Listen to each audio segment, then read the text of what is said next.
Hi everybody, welcome back to Tunes Reviews. I hope you are all doing exceptionally well out there. I hope that the world and life is treating you well, and that the effects of what is happening in the world hasn't been too desperately difficult for you. And with all that being said, I hope that we can build a better, more nurturing world together and make sure that we are all heard and loved and happy and healthy.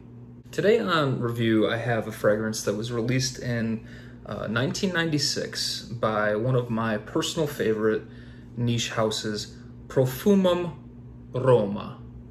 And man, I have such a history with Profvmvm Roma. I have such a love for this house. First and foremost, the concentration of their fragrances is just out of this world. They're like parfum extrait concentration, and beyond that, most of their fragrances last at least 8+ hours. So even though some of the fragrances are quite pricey, generally speaking, you can only find them in 18 ml travel sprays or 100 ml bottles. The 100 ml bottles typically run anywhere between $250 and $320 US. And the 18 ml travel sprays usually run anywhere between $70 and $85. So they're definitely on the more expensive end of niche. I myself in the last few years have really started to gear myself toward having a smaller collection and really trying to utilize and use what I have at my disposal. So that being said, I really started to gear myself toward buying 50 ml bottles to ensure that I'll actually go through it, or in this case, I have been purchasing the 18 ml travel sprayers if I can for houses like Profvmvm Roma when they offer it.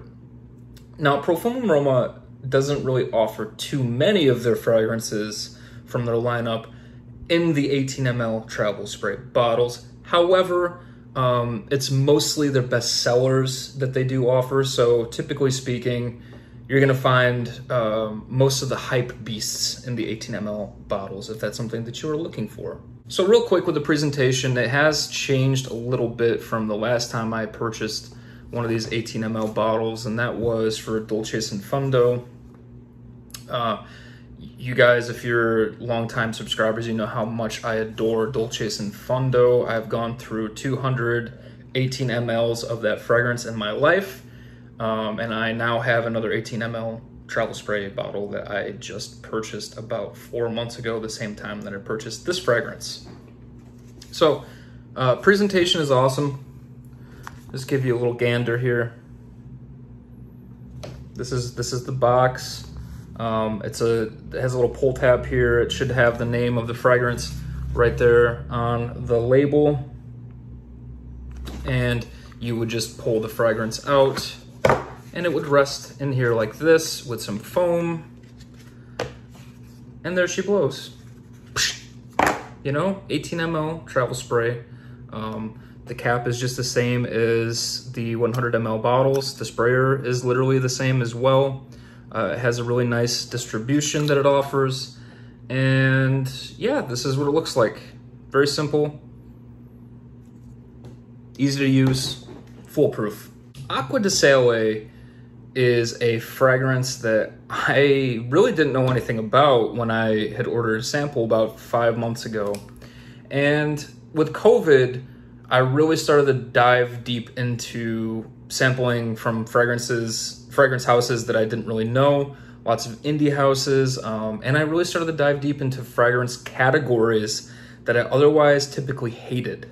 The reason why I mentioned that is because Acqua di Sale is considered an aquatic fragrance, and I actually pretty well despise aquatics. Even as simplistic as Acqua di Gio, Dolce & Gabbana Light Blue, fragrances that become a little bit more difficult, like Bulgari's Aqua or Aquamarine. I don't typically like those kinds of fragrances. I actually find them quite nauseating.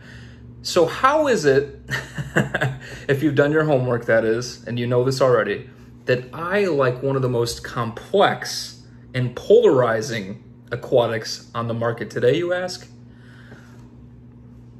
This fragrance has such a direct correlation for me to something seemingly kind of silly, okay? And you're probably gonna wonder what in the hell I'm talking about as I describe this to you. Well, again, when COVID first struck, okay? So this video is not gonna age too well because like COVID this, COVID that, right? When COVID first struck, I had nothing much to do, other than work. I've been working right along. I'm an essential worker. I work for a healthcare facility. However, school was put online. I couldn't do any of my movie stuff for a little while. There was just, hysteria for the first month and a half, 2 months of COVID.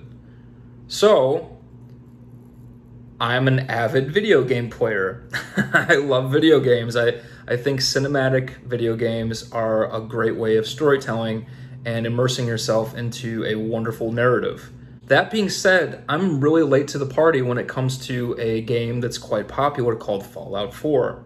Fallout 4 I've known well for the last maybe year and a half, and I do play it occasionally throughout the year because there's just so much to do. There's so much world building. There's so much little societies or whatever you can build, little out of structures, etc.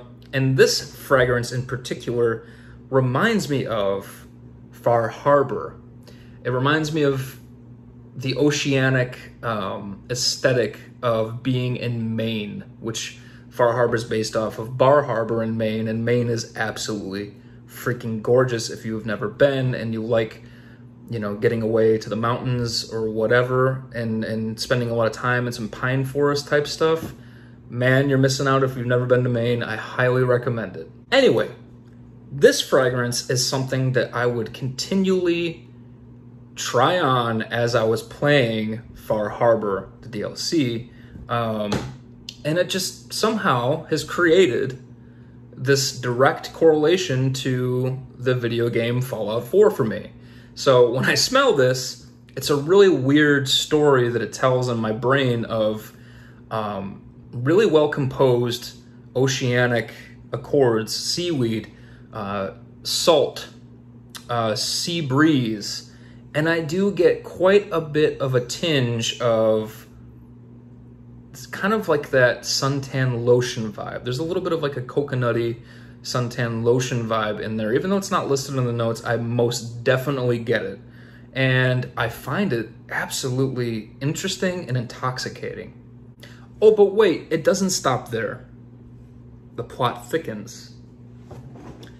The fragrance is a chameleon.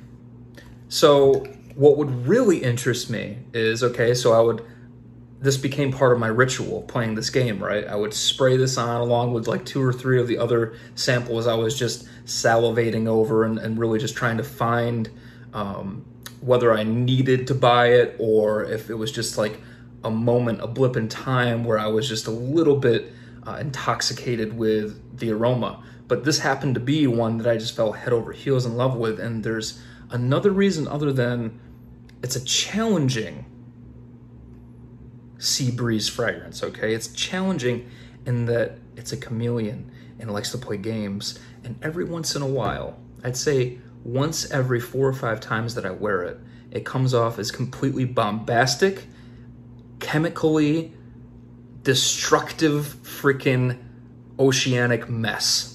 And then after a couple hours, it flips again and it turns into the beautiful, cozy, comforting, sun-bleached skin fragrance that I know that it is.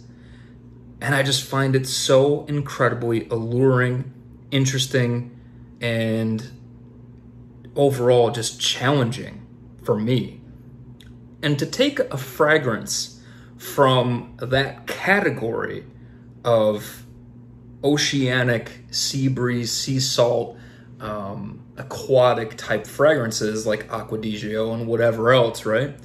And to make it a difficult composition, to create such a polarizing fragrance with an audience that's completely divided on whether or not the fragrance is good or a complete shit show is just so brilliant to me.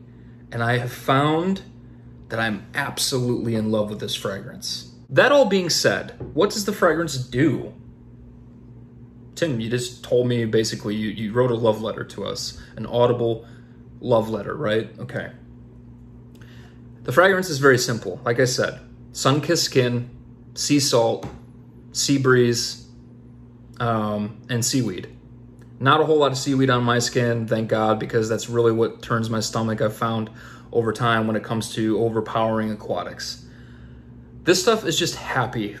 It's very happy, and it also, again, creates that picture in my mind. It's not like a blazing hot sun on the beach in Florida.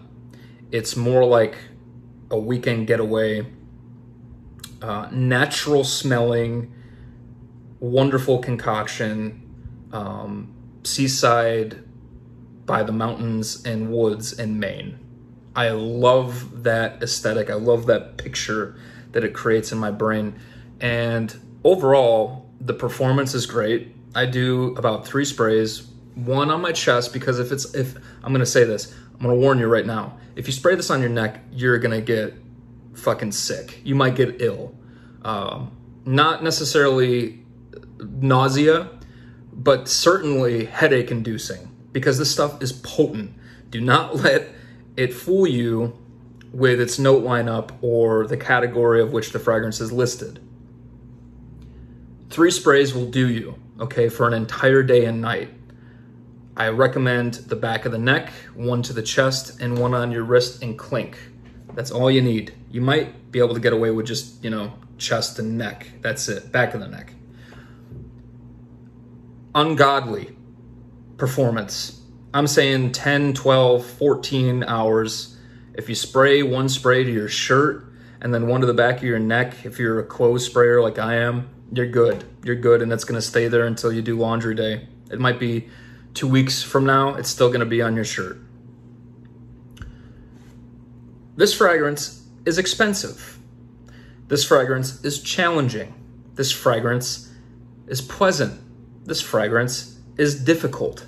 This fragrance caught me off guard. This fragrance had me captivated. This fragrance did what very little fragrances can do in the last 5 years of my reviewing resume, okay? This stuff is so incredibly different from most of what I've experienced, especially in the category that it lies. I hope you all have had a wonderful day. I hope you all have a wonderful week. I hope you all enjoyed the review, and I hope you all check out this wonderful fragrance, Acqua di Sale, which I highly, highly recommend. You most definitely should get your nose on it. All right, everyone. I'll talk to you soon.